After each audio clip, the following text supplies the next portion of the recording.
Hello again, green butterflies. Here we are on lesson 11.1, three-dimensional shapes. The essential question is, how can you identify and describe three-dimensional shapes? We have some pictures of three-dimensional shapes right here on the page. I'd like you to look at them, and it says, draw to sort the three-dimensional shapes. Before you draw, I want you to just think of some ways that we could sort them. Sort them into two groups. Now, there are several different ways we can sort them. We could sort them by color, blue, and red, or whatever you want to call that color, pink, salmon, whatever. That would be one way, but color isn't the only way. Of course, we could sort it by shape. We have spheres, the balls, and cubes. All of those are cubes. That's another way we could sort it. There's yet another way, though, that we could sort it. Do you see what it is? We could sort it by size. We have some larger shapes and some smaller shapes, just like here we have a larger and a smaller triangular prism. But here we have large cubes and large spheres and small cubes and small spheres.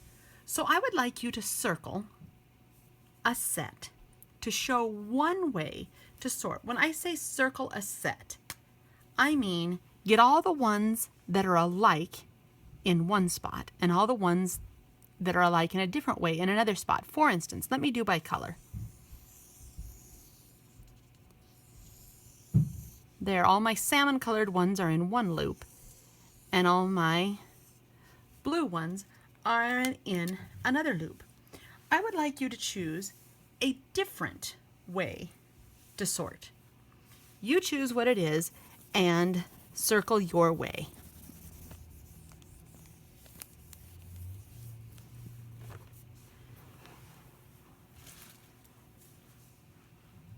Okay,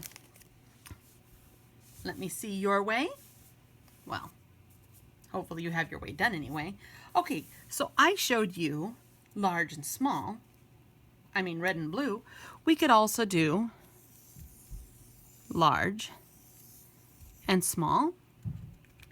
If you did that way, I'd like you to make a, let's see, make a star at the top of your page if you did that way. Another way might be by shape. Cubes and spheres. If you did that way, make a smiley face at the top of your page. All right. Would any of those ways be wrong? No, not a one. They're just different. Let's look at the next page. Model and draw. These are three-dimensional shapes. A sphere, which is like a ball. A cone, like an ice cream cone. It's rounded on the sides and flat at the bottom, or I suppose you could call it the top in the case of an ice cream cone. A cylinder.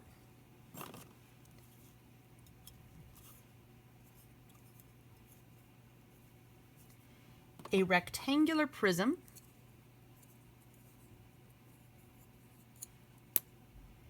And a cube.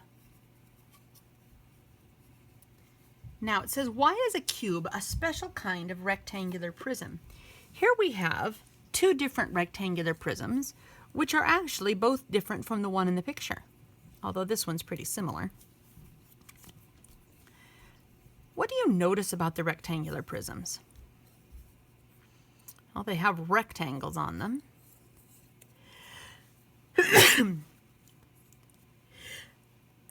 What do you notice about a cube that is similar?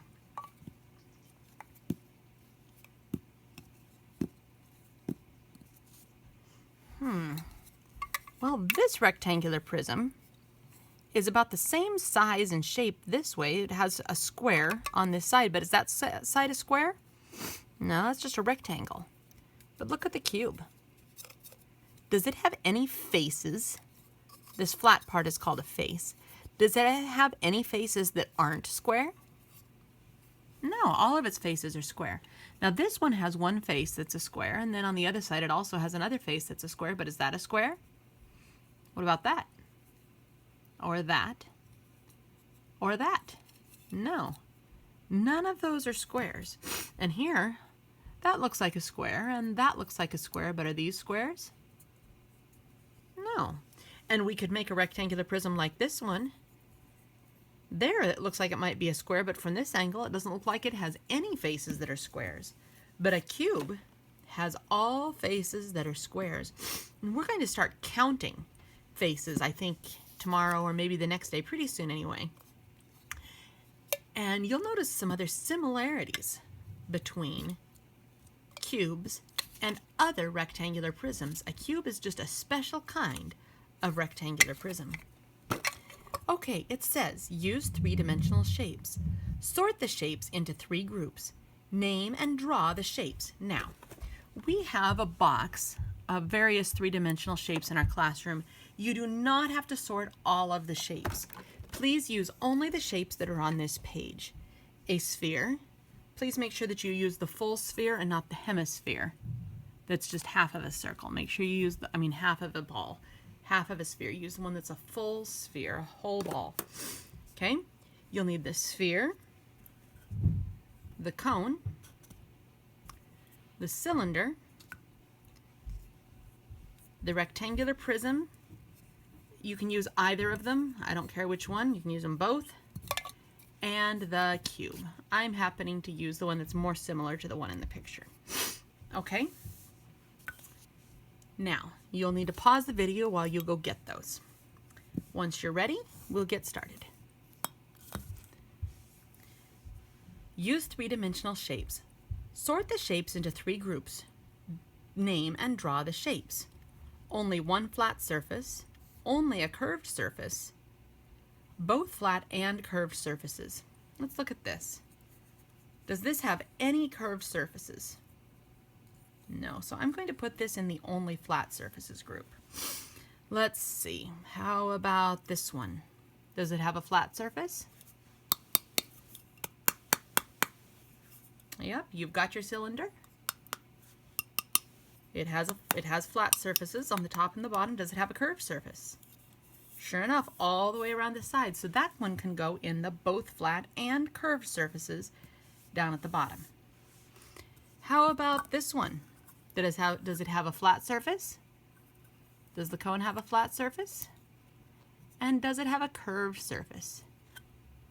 Okay, put it where you think it goes before I count to 5, and then I'll put mine down. 1, 2, 3, 4, 5. Right here with the cylinder, both flat and curved surfaces. How about the sphere? Does it have a flat surface? Nope. Nowhere does it have a flat surface. Does it have a curved surface? Yeah, it just has a curved surface everywhere, so it goes over here. Only a curved surface. How about this one? Flat, curved, or both?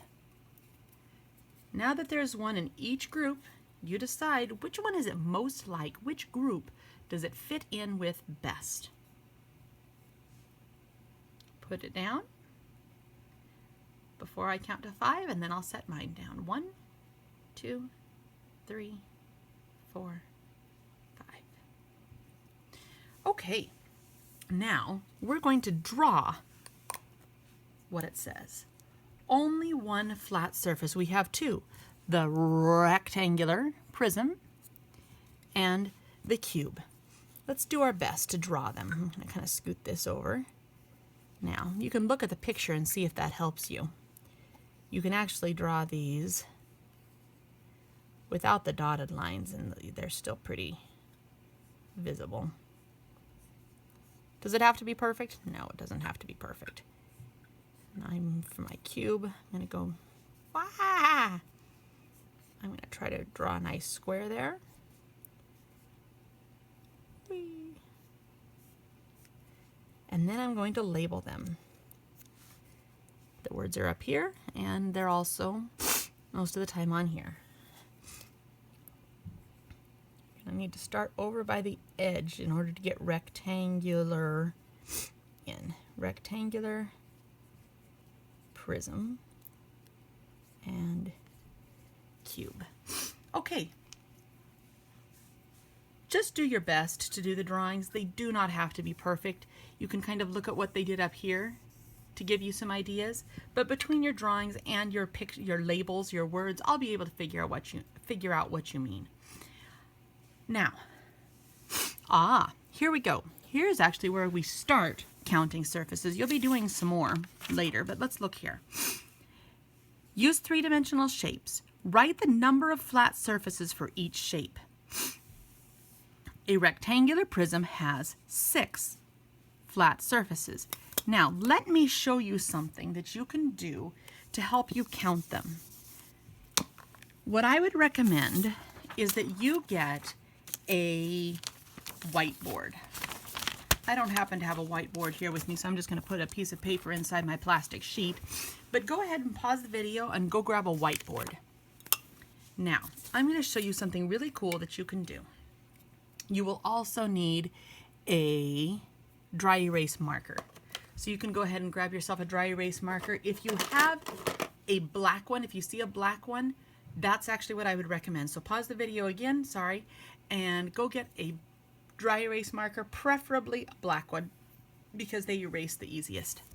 Now, sometimes it's hard to keep track of what you've counted and what you haven't.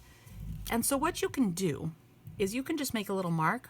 1, 2, 3, 4, 5, 6 as you count. And then you can check and see, yep, okay, I counted them all. There are, in fact, 6 flat surfaces on a rectangular prism. And now the rectangular prism that I happened to count there was not just a rectangular prism. It is a rectangular prism, but it's also a cube. That might help you with another problem on the page when you get to that. Okay? Remember, this is talking about flat surfaces. So be careful. Count only flat surfaces, not curved surfaces. Okay? Write to name each shape. You can use these to help you. Now, one of these is a rectangular prism. Did they give you enough space anywhere to write the word rectangular prism? No. In fact, even the computer would have had a hard time writing rectangular prism in the amount of space that they give you for any of those problems. So, here's what I'm going to recommend. Do you see the rectangular prism on here?